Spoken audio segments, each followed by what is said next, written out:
telespectador amigo, você assiste agora o programa Conexão Alfa, um programa do Instituto de Pesquisas e Tratamentos Humanísticos, ou IPTH. Estamos na Rua Ponta Grossa, 1836, sobre a loja do Calçado Santa Rita, bem no centro de Apucarana.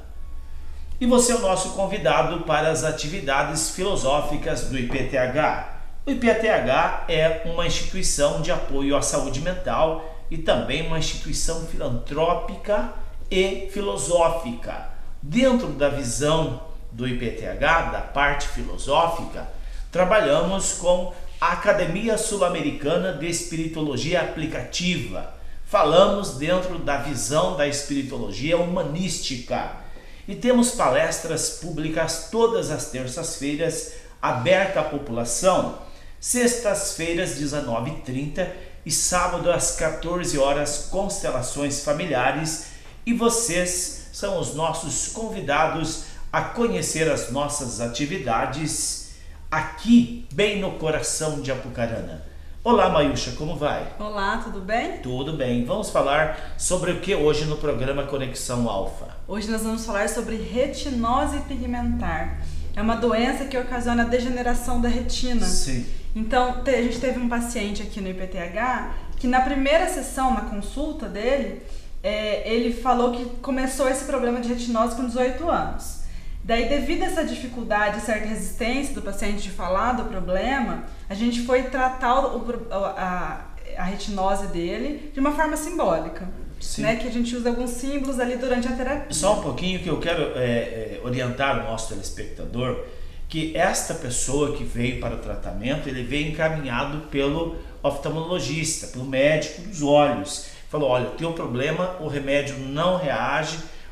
Ele não identificou nenhum problema, na verdade, na análise, né, clínica. E mesmo com o tratamento não melhorava a retinose. Então nós recebemos, inclusive, uma carta do médico que dizia, favor analisar o paciente tal com problemas psicológicos, com problema de retinose. Então vamos lá, a narrativa desta sessão, né? Isso, aí o que aconteceu? O paciente identificou com alguns símbolos que a gente falou para ele identificar, que no terceiro mês de gestação ele tinha os olhos embaçados, isso lá dentro da barriga da mamãe. Sim, terceiro mês de gestação, ele nem olhos tinha, né? Isso. Mas existe o código da engenharia genética, é como se ele tivesse os olhos perfeitos, né? Sim, e daí ele dizia, meus olhos estão embaçados, não enxergo direito. Sim. Daí a gente pediu para ele olhar em outros meses, ele identificou que no sétimo mês também isso ocorria. Uhum. E aí o menino, a gente perguntou pra ele, por que você está com os olhos embaçados? E ele disse, não quero ver meu papai, ele é mau, ele pede pra minha mamãe me abortar. Qual é a frase que essa criança rejeitou? Eu não devo enxergar, eu não devo existir. Uhum. Então, Dr. Celso, explica pra gente, por que isso aconteceu e como a gente pode positivar esse caso? Veja bem, quando ele fala na frase, nós chamamos ali de núcleo base do problema, onde está diante de toda a situação do desamor que ela percebe no ventre materno, o pai insiste com a mãe que deveria abortar essa criança. Esse pai não queria saber de criança, ele queria saber de curtir a vida, e esta criança no ventre materno, ele diz, eu embaço os meus olhos porque eu não quero ver o papai, ele é mau, e eu sendo homem, eu também sou mau. É isso que ele codificou na mente. E aí ele fala, eu sendo mal, eu não devo enxergar, eu não devo existir. Esta codificação no inconsciente dele trouxe problemas nos olhos e também trouxe desejos de suicídios. Desejo de suicídio, desejo de morrer. Por várias vezes, por problemas que ele acabava sofrendo, a consequência por não enxergar, ele tinha desejo de morrer. É interessante isso, né? Pode continuar a narrativa. Então, aconteceu mais um caso interessante com esse paciente, que eu acho que deve ser relatado aqui, que ele nasceu, ele enxergou por um tempo normalmente. Aos 6 anos de idade, ele perdeu um irmãozinho. E aí, ele ficou cego por 3 dias. A mãe dele levou ele no médico, tudo, não acharam novamente nada. E aí, a gente tem aqui o questionamento dele. que eu vou ler aqui para Só um todo mundo pouquinho, entender. mas deixa eu dar um tempinho aí. É bom que o telespectador acompanhe. Dentro do código base dos traumas deste jovem, tinha uma frase: eu não devo enxergar.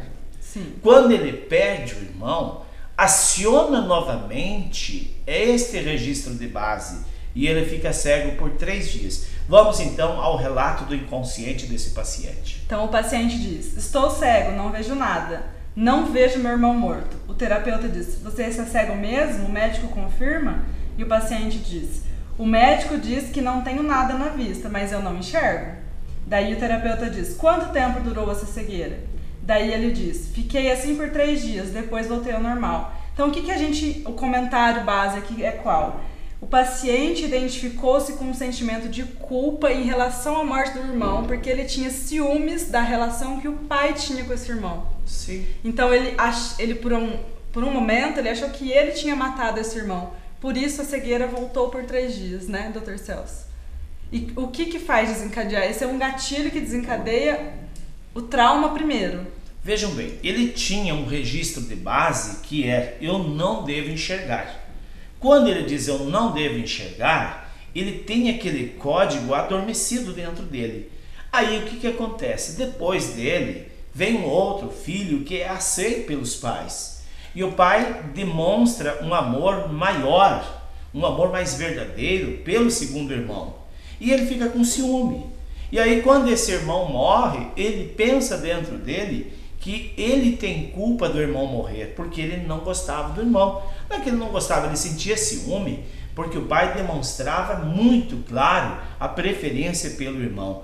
E aí acionou um outro mecanismo que chamamos mecanismo de culpa, associado ao código base, que era eu não devo enxergar, com o sentimento de culpa pela morte do irmão.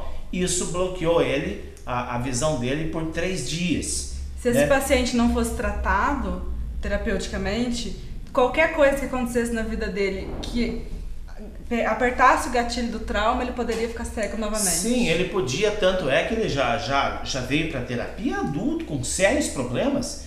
Ele veio conduzido pela mão, pela mãe, trazido para a terapia, conduzido pela mão como se fosse verdadeiramente cego. Mas na verdade era uma cegueira codificada psicologicamente, que diante das situações que a vida se apresentava para ele, ele preferia não ver, porque estava dentro dele um registro.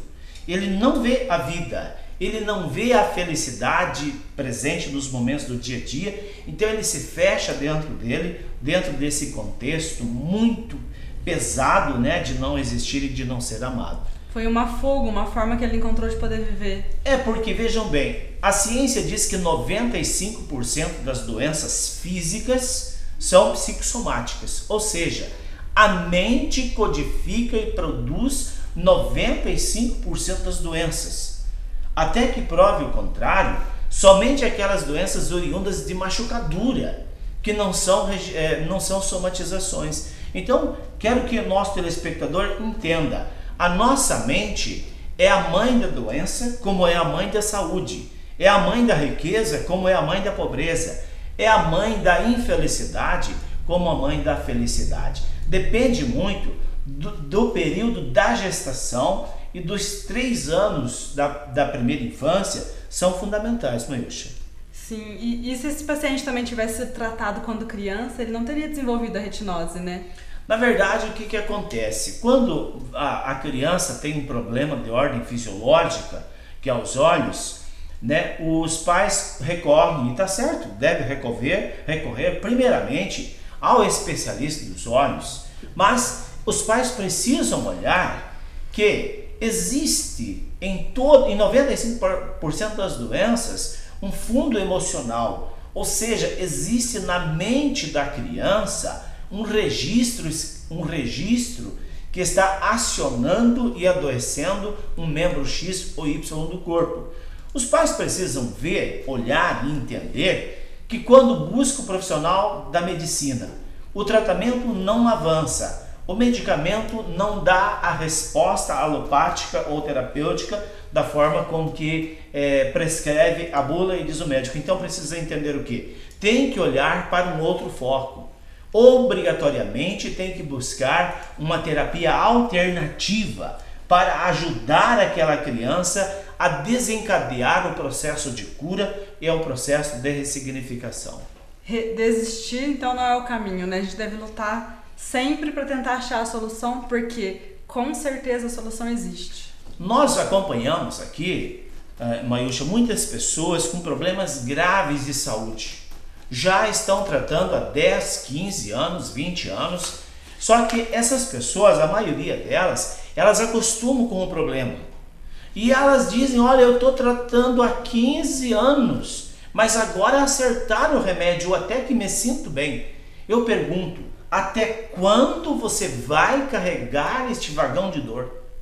O inconsciente é que está produzindo esta doença. É o inconsciente que produz o sofrimento, que produz a dor. O remédio não consegue entrar no inconsciente e ressignificar esses registros. A pessoa tem que olhar para dois focos. Primeiro é a medicina, é a alopatia, para poder andar. Mas junto a esse tratamento alopático, tem que olhar para dentro de si, lá onde estão as ramificações dos problemas, lá onde estão os registros de base, dando sustentação para esta ou aquela doença, ou para este ou aquele sofrimento ou fracasso. Então, como eu estava falando, nós precisamos olhar para dentro de nós, porque é dentro de nós que estão os problemas, é dentro de nós que está a solução. Não se conforme com o sofrimento, não se conforme com a doença, não se conforme com o fracasso. A nossa dica é: aceite a situação. Este aceitar significa olhe para o problema com leveza. Eu vou exemplificar, eu tenho uma caneta aqui na minha mão. Imagine que esta caneta é o problema. E se esta caneta, chamada problema, está aquecida a 1000 graus, está vermelha pelo fogo. Se eu agarro o problema, se eu não desfoco o problema, é como se eu agarrasse essa caneta aquecida a 1000 graus e quanto mais eu aperto, mais ela cozinha a minha mão. Eu preciso fazer o quê? Solto o problema. Aceitar o problema é soltar, não é se conformar. Aí quando eu solto o problema, eu consigo olhar para um outro prisco e consigo ver uma outra forma de solucionar, não é mesmo? Com certeza. Tem paciente que fica apegado então ao problema, quando é solucionado na terapia ele fica sem rumo? Sim, é muito simples até dos familiares perceberem quando as pessoas falam com orgulho. A minha depressão, doutor, é muito forte e me atormenta há 30 anos, mas eu estou tratando e agora acertou o remédio. Faz 30 anos que toma remédio e agora acertou. Mas acertou é o quê? Agora eu consigo até andar na rua. Gente, isso é um parâmetro terrível de sofrimento que a pessoa nem lembra mais de quando ela foi saudável, quando ela foi feliz, quando ela foi capaz de vencer as dificuldades. Nós precisamos entender, originariamente ninguém é doente, ninguém foi fecundado doente, somos saudáveis. O paciente, nesse caso, acho que ele desenvolve uma codependência da doença, do psiquiatra. Ele está tão acostumado com aquela vida que se você tira isso dele, ele fica perdido. O que eu vou fazer agora? É como se tirasse a muleta, né? E infelizmente a família tem que olhar para essas pessoas e dizer: ei, acorde, você precisa viver. A partir daí, encarar a vida, né? Encarar a vida com determinação. Pegar os projetos, colocar em andamento, começar a trabalhar, arrumar um namorado e seguir em frente. Arrumar um trabalho e seguir em frente. Acabou o nosso horário, Mayúcha. Um grande abraço a todos os telespectadores e até o próximo Conexão Alfa. Nós voltamos na próxima oportunidade. Um grande abraço.